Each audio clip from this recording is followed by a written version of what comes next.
అల్లూరు జిల్లా కొయ్యూరు గురుకులంలో విషాదం నెలకొంది. 2 వారాల నుంచి కనిపించకుండా పోయిన 10వ తరగతి విద్యార్థి వంతల మనోజ్ తేజ మంప చెరువులో శవమై కనిపించాడు. ఘటనా స్థలానికి చేరుకున్న పోలీసులు మృతదేహాన్ని పోస్టుమార్టం నిమిత్తం నర్సీపట్నం ప్రభుత్వ ఆసుపత్రికి తరలించారు. కాగా మృతదేహం తమ బాబుది కాదని పోలీసులు పిలిస్తే వచ్చామని తల్లిదండ్రులు చెబుతున్నారు.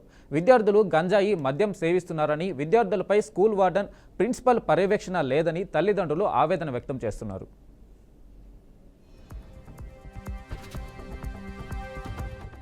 మీ అబ్బాయి చెడు అలవాట్లోనే తీసుకెళ్ళిపోయి మీ అబ్బాయి కంటే తీసుకెళ్ళిపోతాం కదండి, వేరే స్కూల్కి జాయిన్ చేసుకుంటాం కదా.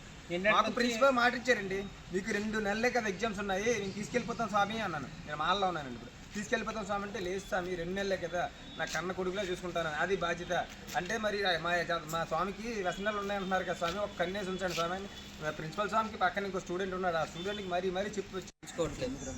నిన్న డెడ్ బాడీ దొరికితే ఇప్పుడు దాకా ప్రిన్సిపల్ కానీ, వార్డెన్ కానీ, స్టాఫ్ కానీ ఎవరు కూడా రావట్లేదు. ఎందుకు రావట్లేదంటే పదే చెప్పే సమాధానం ఏంటంటే ఎస్ఐ గారే రావద్దు అంటున్నారు. ఇప్పుడు కూడా 5 నిమిషాలు అవుతుంది, నేను ఫోన్ చేసిన ఎస్ఐ గారే రావద్దు అంటున్నారు. ఇప్పుడు ఇంతవరకు మునుగుద్ది, 10 రోజుల నుంచి బాడీ అక్కడే ఉందంట. బాడీ అయితే మాది కాదని ఇందాకే చెప్పాను. లొకేషన్ కూడా ఉంది.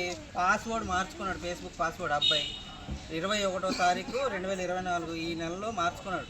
అది కూడా ఎస్ఐ గారు చెప్పడం